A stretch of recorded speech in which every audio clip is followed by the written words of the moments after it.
Halo anak-anak Ibu kelas 6, apa kabarnya hari ini? Jumpa lagi dengan Ibu Efna Yulita dalam video pembelajaran kali ini. Apa kabarnya hari ini? Semoga dalam keadaan sehat dan bersemangat belajar mandiri di rumah. Saat ini kita masih dalam keadaan pandemi COVID-19. Tetap patuhi protokol kesehatan, gunakan masker jika keluar rumah, rajin cuci tangan, jaga jarak, konsumsi makanan sehat dan bergizi, dan rutin berolahraga. Baiklah anak-anak sekalian, pembelajaran kita kali ini adalah tema 4, globalisasi. Subtema 1, globalisasi di sekitarku. Muatan pembelajaran bahasa Indonesia dengan materi teks eksplanasi. Untuk mengawali pembelajaran kita kali ini, kita baca basmalah. Bismillahirrahmanirrahim. Ayo anak-anak, simak video pembelajaran berikut ini. Baiklah Ananda, hari ini kita akan belajar tema 4, globalisasi. Subtema 1, globalisasi di sekitarku. Muatan pembelajaran bahasa Indonesia. Dengan KD 3.2, menggali isi teks penjelasan atau eksplanasi ilmiah yang didengar dan dibaca. Ayo anak-anak ibu semuanya, mari simak pembelajaran ini dengan baik ya.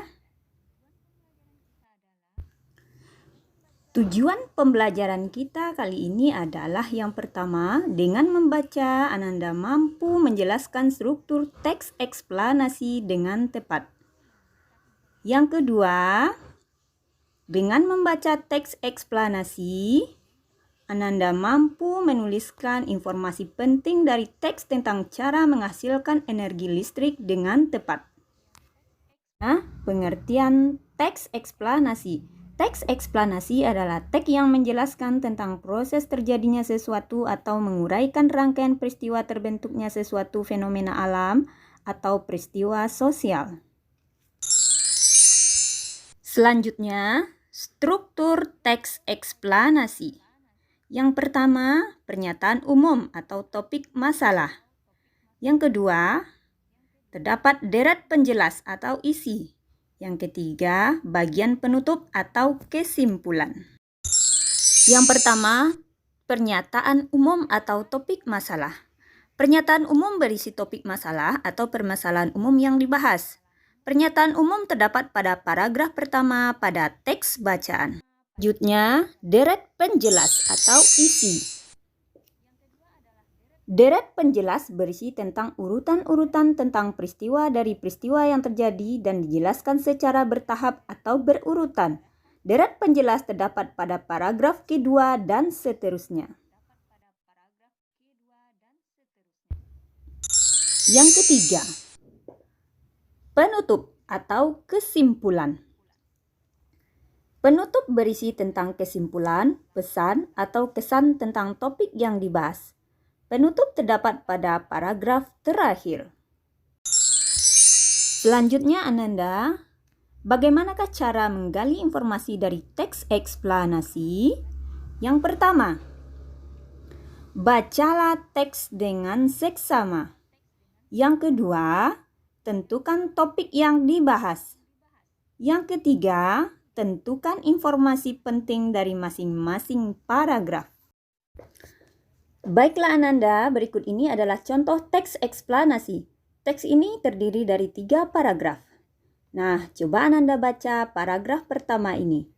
Paragraf pertama terdapat topik masalah atau pernyataan umum. Topik masalah ini dapat kita temukan pada kalimat utama dari sebuah paragraf. Kita baca teksnya ya Ananda. Listrik memiliki peran penting di era globalisasi. Tidak dapat dipungkiri bahwa globalisasi terjadi karena perkembangan teknologi di berbagai bidang yang didukung oleh peran listrik sebagai sumber energi di dalamnya. Dengan ditemukannya televisi, komputer, dan telepon genggam, arus informasi kemudian menyebar dengan begitu cepat ke berbagai negara di berbagai belahan dunia. Kebutuhan akan listrik kemudian menjadi suatu hal yang harus dipenuhi bagi semua negara di era globalisasi saat ini. Nah, pada paragraf pertama ini terdapat pernyataan umum atau topik masalah. Selanjutnya Ananda perhatikan gambar dan teks bacaan ini. Silahkan Ananda baca teks bacaan ini. Pada paragraf kedua ini terdapat deret penjelas atau isi. Selanjutnya, Ananda dapat menyusun deret penjelas dari urutan-urutan kalimat pertama sampai kalimat ke-10. Dari kalimat pertama sampai ke-10 merupakan deret penjelas. Selanjutnya adalah paragraf terakhir.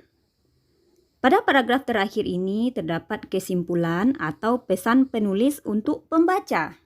Nah, kesimpulan dari paragraf ini adalah turbin dan generator merupakan komponen utama pada pembangkit listrik. Kita temukan informasi penting dari teks tersebut dengan menentukan topik masalah, deret penjelas, dan kesimpulan dari teks tersebut. Yang pertama, topik masalah. Topik masalah terdapat pada paragraf pertama, yaitu peran penting listrik di era globalisasi. Nya adalah deret penjelas. Deret penjelas dari teks tersebut adalah, pada PLTA, air waduk atau sungai masuk ke tangki pengaman tekanan melalui pintu yang diatur oleh katup pengaman. Kemudian air di dalam pipa pesat mengalirkan air ke turbin melalui katup pengatur tekanan untuk mendapatkan tekanan energi yang besar. Energi potensial air akan menggerakkan turbin sekaligus generator untuk menghasilkan listrik. Listrik tersebut kemudian diatur kapasitas tegangannya dan dialirkan oleh transformator menuju ke saluran transmisi untuk disalurkan ke konsumen. Selanjutnya Ananda paragraf terakhir. Paragraf terakhir berisi kesimpulan atau pendapat penulis. Kesimpulan dari teks tersebut adalah turbin dan generator menjadi komponen utama pada pembangkit listrik. Generator dapat menghasilkan listrik jika turbin bergerak akibat tekanan dari air, angin, panas bumi, atau yang lainnya. Nah, itulah informasi penting dari setiap paragraf yang telah kita baca tadi. Semoga Ananda dapat memahaminya. Baiklah Ananda, dari pembelajaran ini dapat kita simpulkan bahwa teks eksplanasi terdiri atas yang pertama, pernyataan umum. Pernyataan umum berisi topik masalah. Yang kedua, deret penjelas. Deret penjelas berisi tentang urutan-urutan tentang proses dari peristiwa yang terjadi dan dijelaskan secara bertahap atau berurutan. Yang ketiga, penutup atau kesimpulan. Penutup berisi tentang kesimpulan, pesan, atau kesan tentang topik yang dibahas. Selanjutnya Ananda, untuk mengetahui pemahaman Ananda tentang materi pembelajaran, silahkan Ananda baca teks bacaan berikut ini. Teks ini juga terdapat pada buku siswa halaman 25. Jawablah pertanyaan berikut. Tentukan topik masalah atau pernyataan umum dari teks bacaan. Tentukan deret penjelas dari teks bacaan. Kemudian yang ketiga, tentukan kesimpulan atau pesan penulis dari teks bacaan.